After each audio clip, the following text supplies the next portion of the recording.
Yeah, I mean, you must have rolled a bunch. Yeah, we started at 16. We're at 18 now for the crit. Hmm. Thought we had a chance of triggering it this week, but Yeah, I thought we despite had more, but a long combat session, yeah, only 2 actual nat 20. And I guess I rolled a lot of the 20s you did. on Yeah, those you rolled at stupid. least 2 or 3. I think I had at Yeah. least 1 or 2 critical hits, and I rolled 3 crits Oh, right. on the wrestling stuff. Skill checks. Yes. Yeah, the skill checks. All right, hello everyone, and welcome to Frostside Chat, our weekly live stream post-session discussion. Where we talk about what just happened during D&D. This is the chat for session 77. So if you've not watched that, please go do that now because there will be spoilers. I'm your DM Eric. And joining me, we have All Robin's player Chris. Enjoying almonds tonight. Enjoying his almonds. Shout out to Big Nut and Edmund's player Raymond. Hello. I have no nuts to enjoy. Currently nutless. I also am sans the nuts. So we have officially dived into the towers, which I am officially using the expanded towers of Ithrin, which I thought I set that up to be an automated message in the chat, but I don't know if I actually saw that pop up there. But I will. About that. Yeah. Like the periodic things, like the Nat 20 thing. Yeah, it should have been popping up, but I didn't see it go on. So, but anyway, it's from the DM's Guild. And I've literally, it was my top product in 2021, when I basically started this campaign. So I've been waiting until we got to chapter 7 to actually be able to use them. And this was now the first official tower. Although I will say, I believe this one is, that's what the automated message should say. I believe this one is actually very close to the book. Oh, really? Whereas the others drastically change things. That's gonna be something interesting I want to talk to you about. Like, what? Yeah. Okay, so what this one, the one which I can go and reveal because we're pretty much the end of it. This just has a cool kind of mini boss battle at the end. The original one, it does have the Magen guarding the room. Mm-hmm. And it has the anvil with the whole destroying items thing. I'm trying to read from the book real quick. And then it gives you, I don't think if that's even a part of it where it tells you to give the secrets, because I think that might be something that the book did, and then I came up with, okay, here's some lines that it would say. But mainly the point is you have to destroy a magic item in order to get the main quest objective you need, which was the information. Yeah. Okay. And then smartly you guys figured out oh wait, how do we, this is the first part of something, and it even explained, which I did have it in there, and I think is also in the expanded towers. It's hey, let the anvil explain things, because this is probably going to be the first, if not one of the first towers they end up doing, because it's close to the entrance. So it's handy for them to get more basic information about that. They'll still be wondering, and it was nice that I was able to be forthcoming about it. Yes, which I like the follow-up there, which Raymond was well, wait a minute, this is the first part, and it was yeah, this is the first part. We only know one part of the code. You have to go get the other parts of the code from their towers. Because that was a question that we had early on, was how we know that there's 8 keys to get into this gate. Yeah. But how are these keys represented? Is it physically? Are they going to give us something physical to carry? Yeah. Or is it yeah, it's good. Yeah, it's a good question, and that's something I didn't necessarily want to tell you immediately. I wanted to be, you have to find that information organically, and thankfully this was one of the ways you could do that. So I'm glad you chose to do this tower first. Because I could do that with the anvil, and it was a neat thing. Normally destroying magic items would be so terrifying for players because it's so late in the campaign. You guys were so eagerly hilarious to be oh yay, we get to toss some of these items away, and almost more eager to lose magic items in order to even gain the benefit of the information you got. Because normally that's a terrible trade to get I'm going to destroy a magic item for information. And yet that's exactly what the trade-off is here. I think we were just excited that these magic items were gonna be of some use. Yeah, that was the exciting part. That's true. It's oh, these things are literally these early game things we don't use anymore. They're just in our inventory that. We get to actually use these. We get to actually do something with them versus them just being in our inventory. And that's a reason, kids, why you don't just say, "Oh, I randomly just toss this +1 dagger aside" or something. You just keep your shit. You never know when there's an anvil of disjunction around. So the stuff that changed And by the way, in the book, it's that every time you use the anvil, it's a 25% chance that the Tomb Tapper attacks you, which is this creature. Oh, okay. But instead, it's the expanded towers make it a scripted mini boss thing. Right. What this one does, first of all, the towers give you a map. The DM's Guild thing gives you a map for all the towers, which is fucking awesome. So you're gonna get battle maps for all these towers, which is fantastic, and they're all really cool. Those aren't in the book. No, none of this is in the only map you get in the book is the actual city map, and then I won't spoil it too much, but the Central Spire has a map. Okay. That's it. None of the towers do. Unlike in Tomb of Annihilation, where all of the Omu shrines did have their own little maps. These did not have that. So that's one huge benefit for virtual tabletop, is that it gives you a freaking map. But it also just expanded things in some fun ways. Like, it added some cool, abjuration themed stuff. So the door has an arcane lock on it. If you try to dispel it, the correct solution was weird. I don't think there's any way for you to learn it, but it was like knowing like the verbal component of a certain cantrip or something. It was basically meant to do like, you guys are just going to trigger the trap, essentially. Oh yeah. Which you trigger the trap if you dispel magic, you trigger the trap if you try to break it down or try to pick the lock, no matter what. Yeah. Okay. Yeah, because the dispel magic will just turn off the arcane lock, but then it's the imprisonment spell goes off, which I don't think we've ever seen in these games. I don't think so. And it's a DC 17 wisdom save, or it traps you inside one of those sapphires in the other room. Okay. And yeah, the only how would that play out if that had been a player?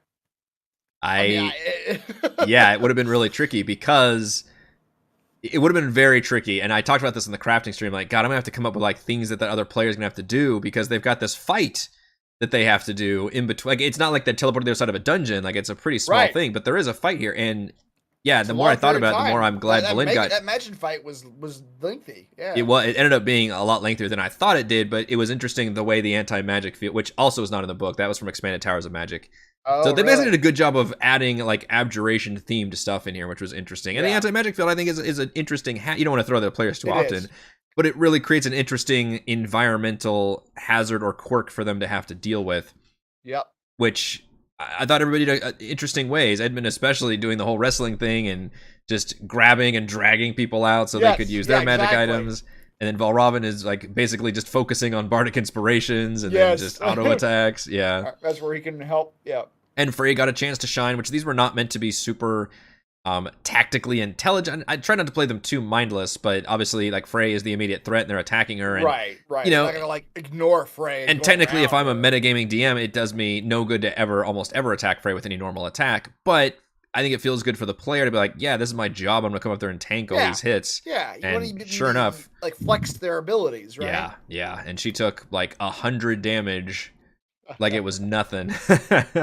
Recklessly attacking too, which was pretty impressive. So yeah, that fight ended up taking a while, but it was interesting the way the anti-magic field kind of created another effect to it. Yeah, it's an interesting environmental hazard that you just could have added in there. But yeah, it would have been tricky. I would have let, any players would have been triggered by it as well, and they could have gotten stuck inside that sapphire, and then what the fuck do I do? Like it's very hard because the combat ended up lasting a while. I was like, gosh, I'm kind of glad. And I don't even think Valin has Dispel Magic on her character sheet, but I was like, yeah, let's let her be useful here, because I was kind of thinking that same thing. I was like, this is actually a good opportunity. Maybe that wasn't her? We were in a tower where we had an NPC Dispel Magic like that was Dazan. Remember, you didn't have Valin for a long time. That was Dazan. You had Dazan with you, yeah. What happened to Dazan? I forget. I believe he died in the Great Nautiloid crash of session, whatever it was, when the dragon attacked, along with some other NPCs. Okay. I think the Ceramorph died, Dazan died, and then the chefs. The two chefs. The chefs that you rescued at Revel's End died. Like, you lost basically all of your NPCs. That's right. In that sequence. Poor chefs survived an alien outbreak. From the fire to the fucking fireplace, yeah. Yep. Or to the kitchen. Yeah, I think Heather was so close to opening the door, like she wanted to just. She did want to. I know it wouldn't come close, and I know in my head I was like, if somebody just tries to open the door, it's not going to trigger it immediately. It's just going to be locked. It's if you try to break the door Forcefully get down, in. pick the lock, or cast Dispel Magic, and thus turn off the arcane lock. Any of those things will trigger the trap. And it's not, you do get a save. It's not automatic, but it is like a DC 17 Wisdom save. So it's pretty gnarly. Yeah. And then technically, you have two options. I think maybe Thimbleweed, but yeah, you have two options to free the person in there. You can either, which thankfully you guys did figure out after some back and forth, you can use the anvil, or you can cast Dispel Magic, but I think it's a 7th level spell, so it's a pretty high roll you have to make on Dispel Magic. Now, when you guys talked about putting her in the anti-magic field, I was like, okay, what is that gonna do? Because that would turn off the magic, but she's still in a sapphire. So I was thinking what Raymond was thinking, which is she suddenly like expands and just gets fucking brutalized. And I'm literally in my head trying to come up with like, okay, mechanically, what is that gonna do? Like, is she just gonna instantly get vaporized? Probably. Like, it feels like a crazy end, but right. I want to put everything on the table. So it was funny the way you guys were like, oh, let's try this first. And I was like, she's gonna fucking die. Like, she's gonna fucking die. I can't imagine what's going on in your head as we're talking. Like, what if we just pocket her and walk down there? Yeah. At first I thought your head's reeling. literally, Frey would just pocket Valen, and then she's just in this sapphire forever. Because I think the imprisonment spell says, even if she tried that, she still would have had to pass through. Oh, that's true. That's true. Yeah, that would have had. Yeah, that's true. So she wouldn't have been in there forever. She would have either died from the anti-magic fields. Would have heard a terrible scream and a pop popping in her pocket. sound. Yeah. As this body expands, but obviously like just this gnarled mass of flesh that was Valen. I mean, I think it would take a physicist to answer this, but like a human body expanding within a crystalline structure, is the crystalline structure hard enough to contain, 120 whatever Valen weighs? Probably not, but the problem is, human. depending on how the magic works, would it just contort her body in such a way where she would die while expanding out of it? While expanding, right? What I would picture, but I guess it depends on how before the stone broke. Yeah. Because as soon as, it doesn't take much. Like, your just neck would snap at some point, and then... Right, yeah, exactly. How many bones would break before the stone cracks? Yeah. So it would be some real fucking horror shit, I was thinking. So I was kind of getting upset about that. I mean, technically Valena's on the table for death, but it has been a little bit fun having a bit of an NPC ally that I can talk with you guys. And I mean, it's nice having an NPC ally that we don't hate too. Well, to an extent, although Frey seems to hate her, and I was like, damn it. Frey, I think Frey's like what do you call it? Role playing thing is that she just disdains magic in general. So anybody who's magic based. That's true. She actually has been really fun to role play with, like other strong, powerful characters I've had, and she like steps up and respects like the old frost giant guy and the Goliaths and all that. But yeah, if somebody's if somebody's not that, then she has nothing but disdain. Yeah. But so often our group loves to love to hate NPCs. Yeah, I have noticed this. We have fun treating NPCs with disdain. Yeah, it's a very abusive relationship, and even though I keep saddling you guys with NPCs. Yeah, but this is one that for whatever reason we've generally like latched onto as like somebody we kind of care about, who's helpful. A wizard with utility spells feels like one of the more useful NPC allies, because usually a DM doesn't want them to be in combat very often. If you notice, I pretty much just have her use cantrips, and I don't want her to show it up. But she does have some utility spells that can. I think she's been popping Tiny Hut a few times, and I think I just let her have Dispel Magic here, and she should have it if it's on her sheet. But yeah, that was perfectly fine. So yeah, we had that battle with the anti-magic field, and then we had the anvil, which, as I mentioned, is as written. You're just supposed to destroy a magic item and get your one piece of information, which is the first line that you need, the main quest update. But in the Expanded Towers of Magic, it includes, hey, here's, just let it be like a transactional thing. Like, you can ask it multiple questions, and here's like some sample questions you can ask it. And I thought that was pretty fun. In the original book, is there no context to that answer? Does he only give you that like sentence and that's it? Yep. And you don't know what you need to do with that sentence or whatever? Yeah. Okay. So it'd be pretty confusing if you guys went to this tower first and didn't even know like what to ask it or anything else. So I think you guys actually have played this very smartly so far, where you ended up going to the gate first, getting the big main quest update, and then going to one of the more informational towers first, and now really getting all the information context that you need. And sure enough, you guys are able to pick up pretty quick, like, okay, so we're going to need basically instructions from each of these towers. We're like compiling a poem of some yeah. sort. Yeah, that's like the entry code to this and you guys had great follow-up. You're like, okay, what is the nether oak? And I was like, oh well, you can feed it a thing and it'll add, and that was one of the information, because I tried to come up with like, okay, what kind of things are gonna ask it. Clearly they're gonna have follow-up questions about that event.